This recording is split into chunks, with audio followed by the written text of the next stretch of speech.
abençoe você nesse dia. Nós estamos continuando os nossos devocionais como discípulos que olham para Jesus e, de uma maneira muito boa, também aprendendo com discípulos que foram iluminados, que foram inspirados pelo Espírito de Deus para nos deixar registrado aqui a respeito de Jesus, o Deus que se fez homem e andou na terra proclamando a chegada do Evangelho, do Reino de Deus, proclamando o Evangelho do Reino. Nós terminamos Mateus, terminamos a jornada abençoada, estudando, lendo, meditando nos 28 capítulos de Mateus, e hoje vamos iniciar Marcos. Marcos, capítulo 1, é a nossa meditação desse dia. Você vai observar, ou já observou, que o Evangelho de Marcos é um evangelho bem menor. Ele é menor do que todos os outros três que nós temos na Bíblia. Marcos foi o primeiro dos evangelhos a ser escrito, talvez na década de 50 ou no início da década de 60.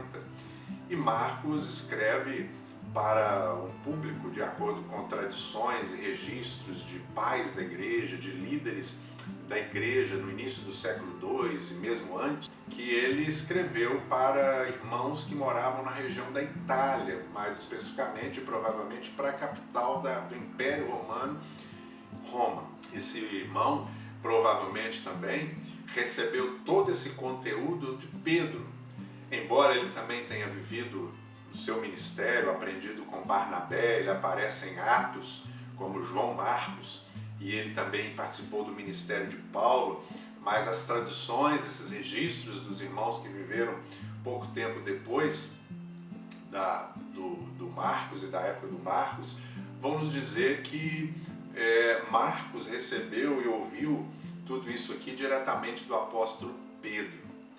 Dados históricos vão realmente bater e colocar esses dois bem próximos ali, em época, vivendo na cidade de Roma, vivendo no Império Romano. Então é interessante você saber que quando está lendo e meditando nesse sucinto relato de Marcos, na verdade nós podemos estar ouvindo o que eram pregações de Pedro, registros das memórias do apóstolo Pedro, e que Marcos, sempre ali ao seu lado, escreveu, compilou e nos legou esse abençoado texto.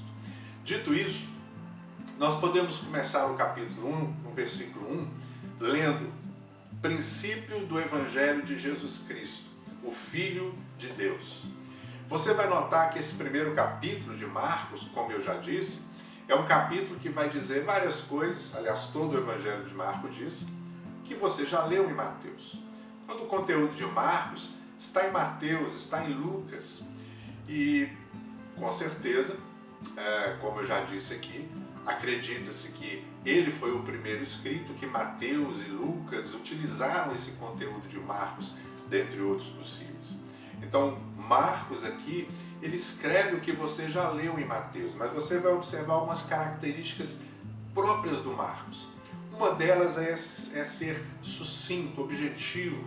Ele está escrevendo para cristãos romanos, e ele não vai precisar falar muita coisa que Mateus falou com o seu público judeu cristão.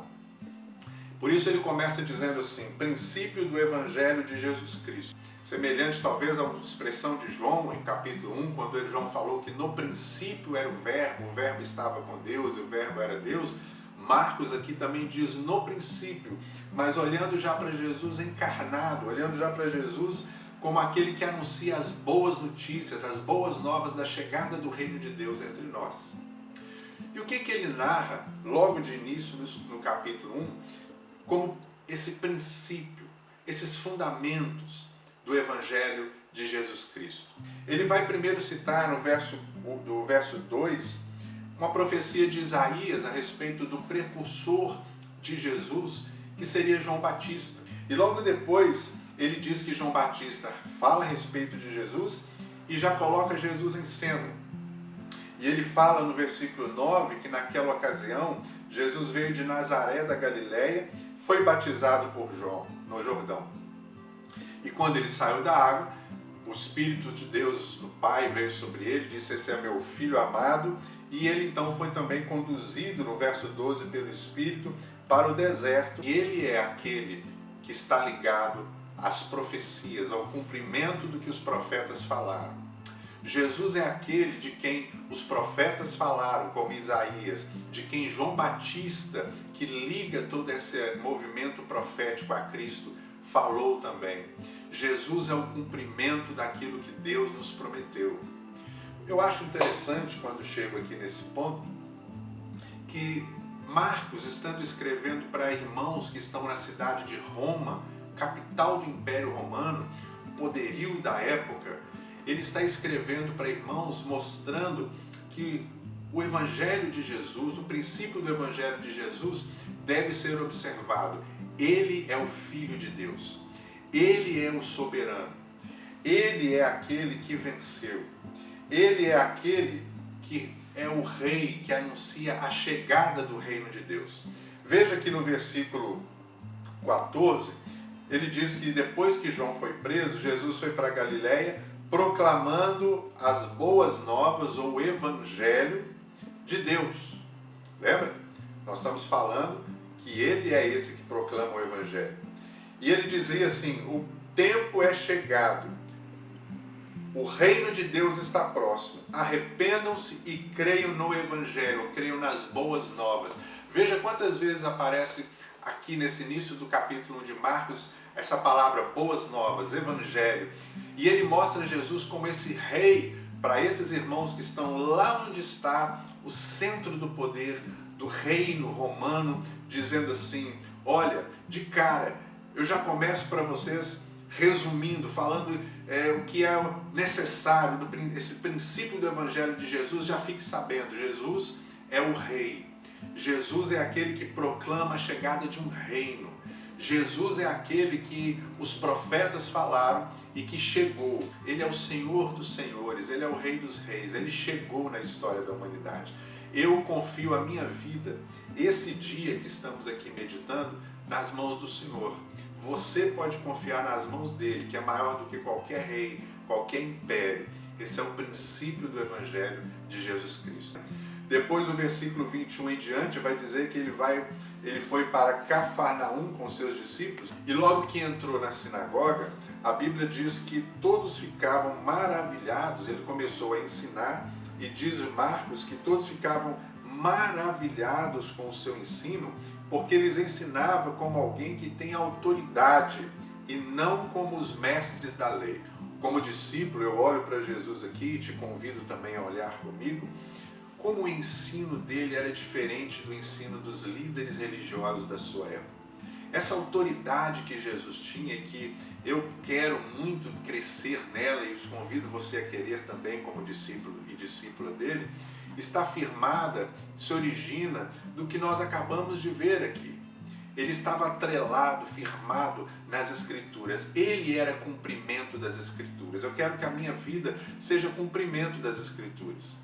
Jesus era aquele que teve uma experiência com Deus e que recebeu o testemunho público do Pai, dizendo: esse é meu Filho amado em quem me comprazo. Nós lemos isso aqui.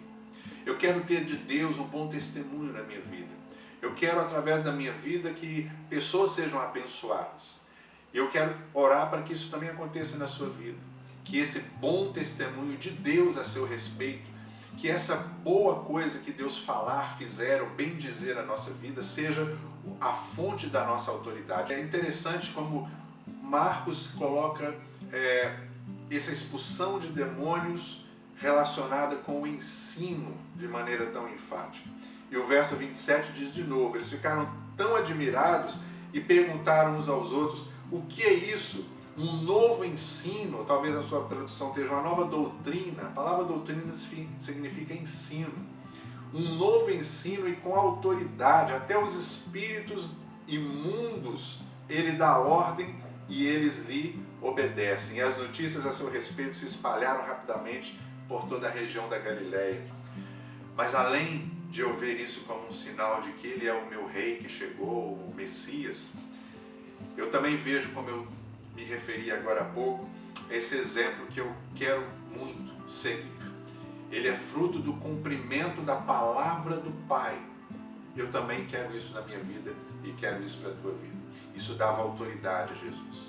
Dava autoridade a Jesus também, a compaixão que ele tinha, como a que ele usou para curar esse doente. Eu oro para que Deus me dê, o Espírito de Deus me dê essa compaixão que tinha no coração de Jesus pelo aflito, pelo doente, pelo atormentado. Quando eu discipular, quando eu ensinar, quando eu aconselhar, é isso que vai nos dar autoridade. E a autoridade é fruto de vida com Deus no deserto, no batismo, na compaixão pelas pessoas, é fruto de um vínculo com a Escritura. Quanta coisa boa nesse primeiro capítulo de Marcos. Deus abençoe a nossa vida e nos dê um dia de paz, uma noite de paz, uma tarde de paz, e que o princípio do Evangelho do Senhor seja sempre lembrado por nós. Que nós sejamos sempre esses homens, mulheres, jovens, crianças, sejamos sempre esses que são cheios da compaixão, cheios da Tua Palavra, cheios do Teu Espírito, cheios do poder do Teu Espírito, que temos um bom testemunho do Pai, para que tudo que fizermos para ensinar o Evangelho seja visto pelas pessoas e elas fiquem maravilhadas contigo, e que multidões afluam de todas as partes, não para nós, mas para a glória do Teu nome e para o Teu reino, Senhor. Que essa palavra nos inspire a sermos discípulos que seguem os Teus passos e a orar por esses abençoados resultados de vida no nosso meio. Amém. Deus te abençoe.